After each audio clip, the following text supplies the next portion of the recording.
حضرت عبداللہ ابن عمر رضی اللہ تعالیٰ عنہ سیدنا فاروق اعظم رضی اللہ تعالیٰ عنہ کے صاحبزادے ہیں، اور ان کی ہمشیرہ سیدہ حفصہ رضی اللہ تعالیٰ عنہ حضور کی زوجہ محترمہ ہیں۔ ایک دن اپنی ہمشیرہ سے کہنے لگے کہ نبی کریم صلی اللہ تعالیٰ علیہ وسلم گھر میں آئے نا، اور اگر حضور غم امت میں پریشان نہ ہوں، طبیعت کو حشاش بشاش دیکھو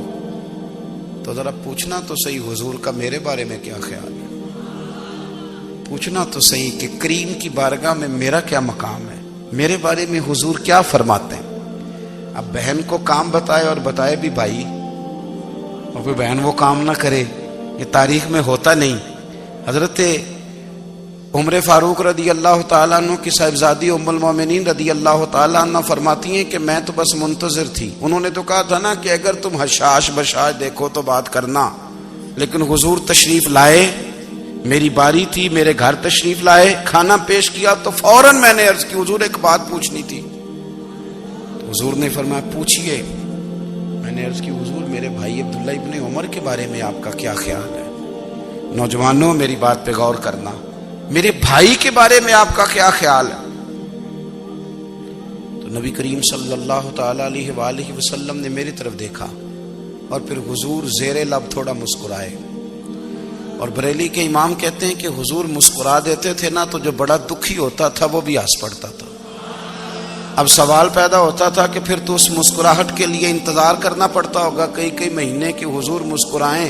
تو رونے والے ہنسیں، تو اعلیٰ حضرت فرماتے نہیں، انتظار نہیں کرنا پڑتا، یہ مسکراتے رہنا تو حضور کی عادت ہے۔ جس کی تسکین سے روتے ہوئے ہنس پڑے، اس تبسم کی عادت پہ لاکھوں سلام۔ یعنی یہ تو عادت ہے حضور کی مسکراتے رہنا، اس کے لیے انتظار نہیں کرنا پڑتا۔ بھائیو آپ خیال رکھیں گے، غور کریں گے، حضرت عبداللہ ابن عمر رضی اللہ تعالیٰ عنہ کے بارے میں پوچھا تو سیدہ فرماتی ہیں کہ نبی کریم صلی اللہ تعالی علیہ وسلم نہ زیر لب مسکرائے اور فرمائے حفصہ تیرا بھائی ہے تو اچھا، لیکن میں نے سنا ہے کہ عشاء کی نماز پڑھتا ہے تو فجر تک سویا ہی رہتا ہے۔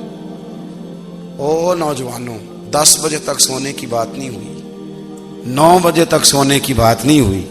11 بجے اٹھنے کی بات نہیں۔ حضور فرمانے لگے میں نے سنا ہے کہ عشاء کی نماز پڑھ کے سو جاتا ہے اور فجر تک سویا ہی رہتا ہے، اسے چاہیے کہ تہجد کے وقت اٹھا کرے، اللہ کی بارگاہ میں حاضر ہوا کرے، آہوزاری کرے، سجدے کرے، عبادت کرے، اٹھتا ہے اور فجر میں جا کے اٹھتا ہے۔ حضرت جناب حفصہ رضی اللہ تعالیٰ عنہ کہتی ہے میں نے جناب عبداللہ ابن عمر کو پیغام دیا اور میں نے کہا میرے جوان بھائی سن، نبی پاک نے فرمایا ہے تو اچھا پر تہجد میں نہیں اٹھتا، نفل نہیں پڑھتا۔ او میری ملت کے جوانوں، مزہ نہیں آ جاتا جب ساری دنیا سوئی ہو، ساری دنیا، اور بستر بھی گرم ہو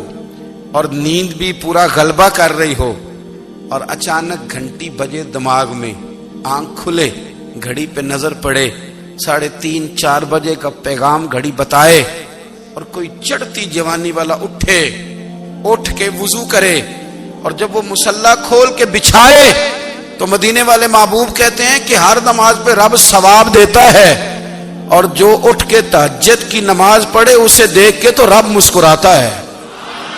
جو اس کی شان کے لائق ہے، جو اس کی شان کے لائق، وہ مسکراتا ہے، خوش ہوتا ہے کہ میرا بندہ تہجد میں اٹھ گیا، وہ مسکراتا ہے۔ کاش کے صبح حضرت ابو الحسن رحمت اللہ تعالی علیہ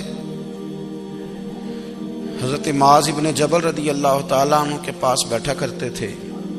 فرماتے ہیں ان سے جو پیار بڑھا تو پھر میرا مصلی سے بھی بڑھ گیا۔ تابعی ہیں، فرماتے ہیں صحابی رسول سے محبت ہوئی تو ذکر سے بھی ہو گئی، پھر درود شریف سے بھی ہو گئی، محبت ان سے بڑھی تو پھر اللہ نے مسجد کا پیار بھی بڑھا دیا۔ آپ فرماتے ہیں کہ میری ہر وقت طبیعت چاہتی تھی کہ بس اللہ اللہ کروں، بس اللہ اللہ کروں، بس نہ میں ذرا تھوڑی جان چھڑاؤں لوگوں سے، کوئی 10 منٹ ملے تو میں کوئی 4 نفل پڑھ لوں، میں تھوڑا سا نہ بچوں لوگوں سے، اور مجھے تسبیح ملے تو میں نہ کچھ 400-500 دفعہ استغفار پڑھوں، سبحان اللہ، الحمدللہ، اللہ اکبر، لا حول ولا قوت الا باللہ، میں نہ تسبیحات پڑھوں۔ فرماتے ہیں کہ بچے تھے گھر میں، 6-7